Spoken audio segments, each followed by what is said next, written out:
I always feel that kind of intrinsically we have a memory of when we were inside our mother's womb. I think somewhere in our body we recall that experience. And being underwater, I think, puts us back into that mindset. It's almost like going back to the beginning.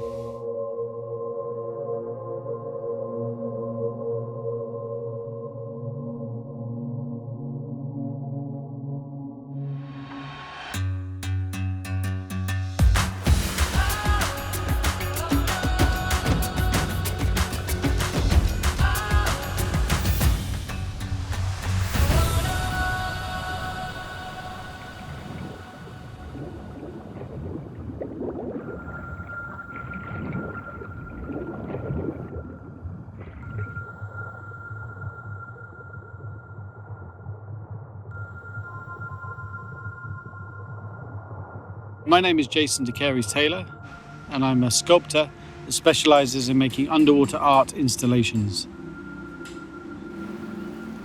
I studied sculpture at art college. After I left, I was young and energetic. I wanted to sort of explore the world. So I tried my hand at a variety of things.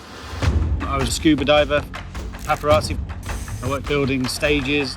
And I got to the end of it and I realised that actually I didn't enjoy it. And it was a one time in my life where I felt completely adrift. So I just thought from that moment, I might as well just start doing what I love. And what I loved doing was making art. A thought popped up. Why don't I create this underwater sculpture park? But it just wasn't feasible. You know, I didn't have the finance and I didn't have the opportunity. So I just decided to roll the dice. I sold my house. Thought I'll just invest everything that I had to work in this small bay on the island of Grenada. Next on Evening Edition West Coast, it's an extremely dangerous hurricane with sustained winds as high as 135 miles per hour. It was a cove that had actually been wiped out by Hurricane Ivan. So many of the corals and marine life that was there had been really damaged. So I thought if I make an alternative that would encourage wildlife to move back.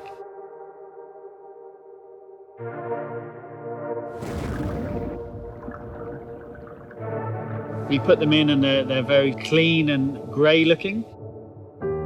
But then slowly and surely, as coral polyps drift in the water column, they start to attach. And then slowly over time, it becomes this living, breathing ecosystem. It wasn't just about making, static artwork.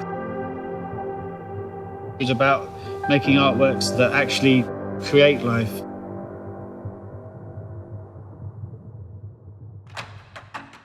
After doing the Grenada project, a few other destinations around the world contacted me. Bali, Australia, Mexico. In Cancun, I started off making around 20 sculptures, and I think by the time I left, I think I was up to sort of 600 pieces then. The logistics are huge. I invest a lot of my time in working out how to move hundreds of tons of cement from land onto a boat and then install them underwater. It's incredibly risky business. I've risked my life several times. Once I install the sculptures, there's a huge sense of relief. The rest of it is sort of watching it evolve from there.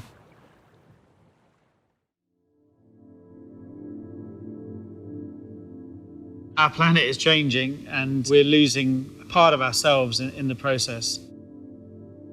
I don't think we've ever had such a damaging impact on the natural world. For me, it feels, really meaningless trying to talk about any other issue. Artists play, a fundamental role in shaping our opinions, informing the narrative, a really vital part of the creativity. Great art is where it talks to you, and it sort of helps you to change yourself as a human being. It helps you be a better person. It enriches your life. But, I almost feel like a slightly cheat. I just sort of provide the canvas and I have a lot of natural assistants that come along and actually do all the fine brushwork, do all the fine detailing. There's a lot of finishes and techniques that no human hand could ever accomplish.